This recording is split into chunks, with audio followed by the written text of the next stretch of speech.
Car reviews. My name is Eric and this is the Mercedes EQS SUV.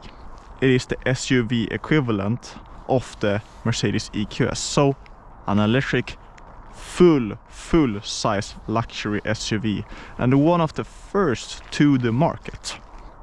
So BMW have their iX, Audi have their new Q8, but Mercedes is the only one that has a 7-seater fully size electric SUV. And of course we'll talk about the specs, we'll talk about the interior, and we'll talk about the tech, because new Mercedes are a tech fest, especially with their new MBX system, and even more especially with their more luxury variants such as this EQS. There's a lot to unpack, but from the exterior point of view, of course it is an EQS, but higher up. It's more than 5 meters long, but luckily it comes as standard with the rear wheel steering, so it's actually fairly nimble. I think that the EQS, with its more higher up shape, fills out the lines better than the EQS. Personally, still a bit of an acquired taste, but better than the regular EQS. It has 108.4 kilowatt-hour battery. This is the 580 4MATIC, which means 544 horsepower and over 800 Newton meters of torque. 0 to 100 kilometers an hour is done in under 5 seconds. This car costs from 160,000 euros. The 450, which is the base model, costs from 130,000 euros. The top charging speed is 200 kilowatts, which should top this car up from 10% to 80% in just about 30 minutes. These lights are very unique and very cool. They will project if you are navigating. They will project, for example, an arrow to the right or to the left, if that. So really cool together with that augmented reality navigation. This car, as the EQS sedan, does not have a frunk, which is a bit of a shame, but you do have a lot of storage in the rear. But this car comes with 7 seats. So right now there's only 190 liters of space, but if you fall down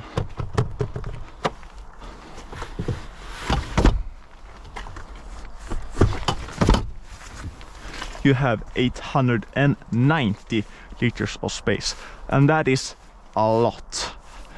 You can use this for basically all of your needs. But since it has the third row seat, I need, of course, to test it.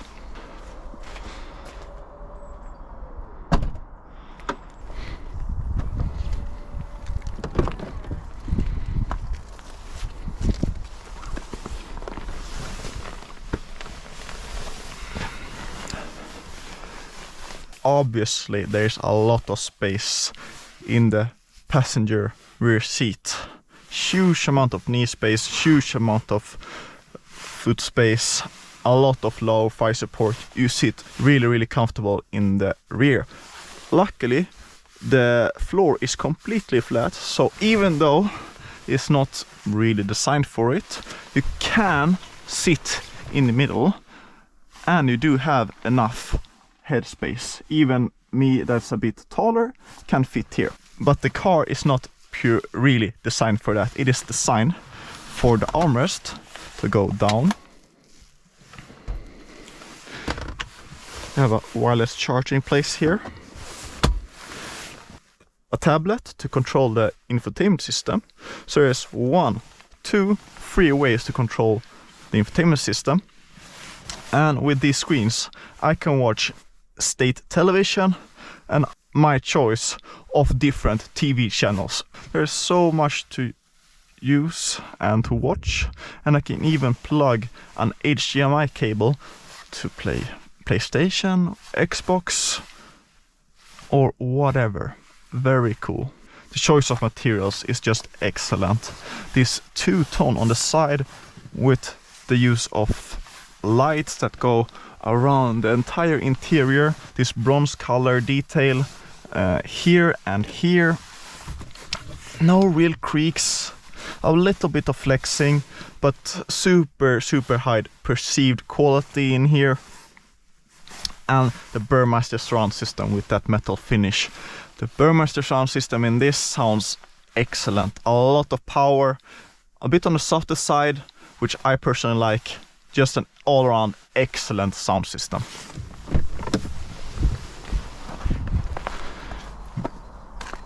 And let's try to get in the rear. Why they chose white floor mats, I have no idea. And then I hold the button down and everything is automated. And that's around where I fit.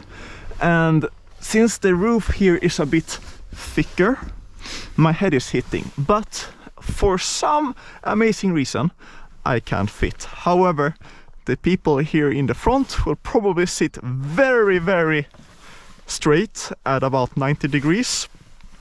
And who have a side armrest. The seats are heated. I have my own ventilation, which is really nice, especially on cold and warm days.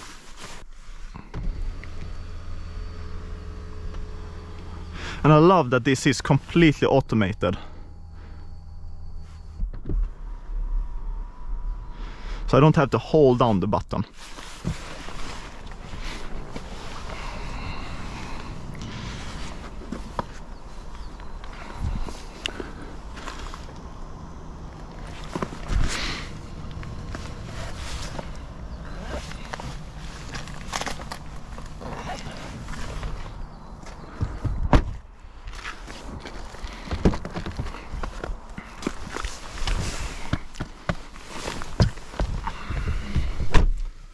Let's start the car.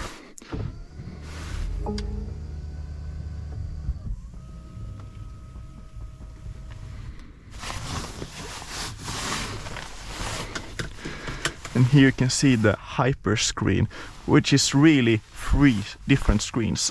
The one to the right here is dedicated to the passenger and will only be activated when you sit there. Here are where you start the car, where you change the driving mode. So the car starts in comfort. There's eco, there's even off-road, and there's sport, and of course individual, which you can customize the suspension to be a bit softer, the steering to be a bit more aggressive, and so on and so forth. The EQ button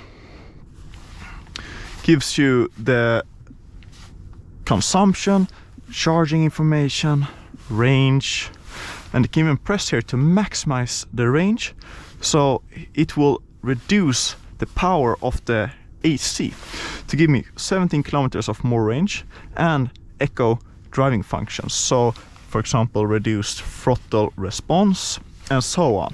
This is the latest generation MBUX system. A lot of information to take in and learn.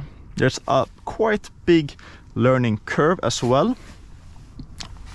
But the necessary, the daily usable task, or what you use the most, I think they've placed it here, and you can even change it and pull it up.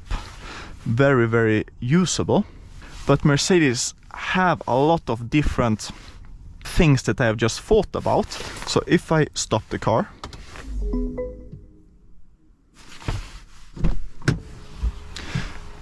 it shows me, Du har glömt din telefon. Don't forget my phone. There are things like that that Mercedes has just implemented so nicely that elevates the experience. This car is not fitted or spec'd with the AMG package, so this is the standard steering wheel. It's very, very thick and very wide in its diameter. Of course there are buttons, but they are also haptic. They work for the most amount of the time. The pedals behind the steering wheel does not change gear, they change the regeneration. So the car starts in normal regeneration, which will feel like engine braking. Powerful regeneration, normal, and no regeneration. This will make the car stop. So let me show you.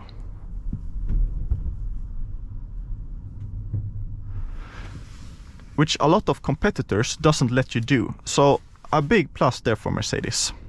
A lot of storage space, especially underneath here. There's a huge tub. Of course, this is also very big. There's 2 USB-C plugs. And on the side door here as well, there's also some storage. So a lot of storage. I think that's all for the interior and the exterior. Now it's time to start driving this Mercedes EQS SUV. The car feels great to sit in, and it feels even better to drive. It feels like a true luxury experience. Difficult to put into words how it feels. You float over the bumps, unevenness. The steering is extremely well calibrated.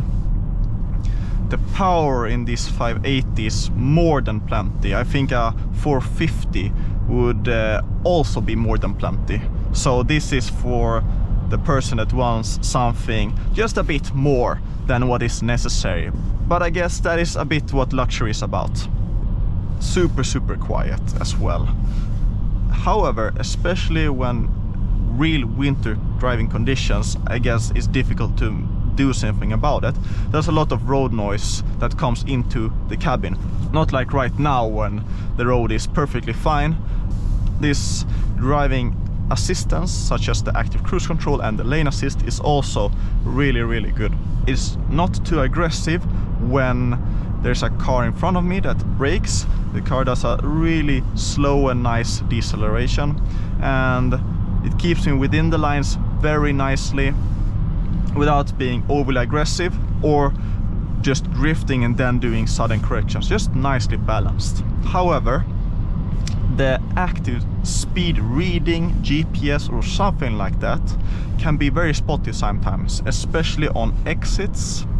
If there's an exit, and right now I'm driving 80 kilometers an hour and the exit is saying 60, but I'm still on the 80 kilometers an hour road that's continuing straight ahead, the car can read that, oh, it's 60, I should be driving 60, and then it will decelerate while I'm still on the 80 kilometers an hour road.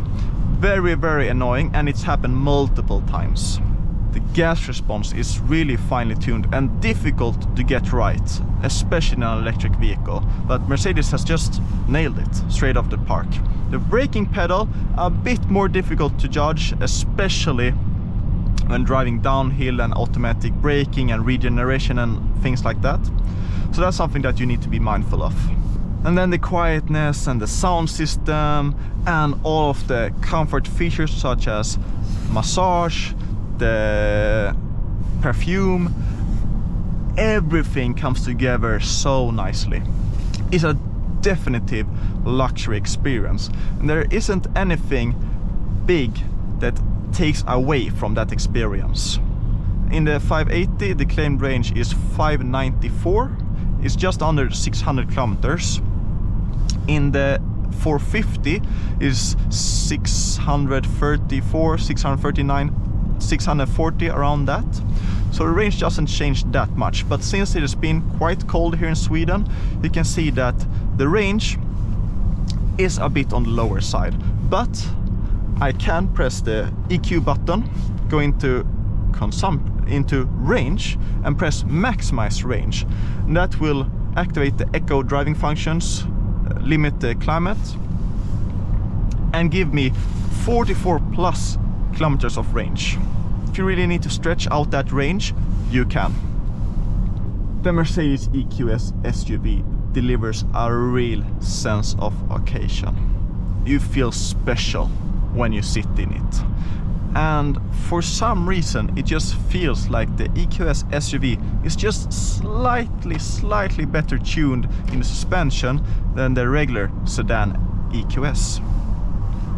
And for the price of the 580 of 160,000 euros, it should, and it does. But the most impressive thing about the Mercedes EQS SUV is that I'm not missing an internal combustion engine. I feel like this is how a luxury SUV car should behave like. They've just nailed down the power plant. And that's my key takeaway of this Mercedes EQS SUV. See you next time.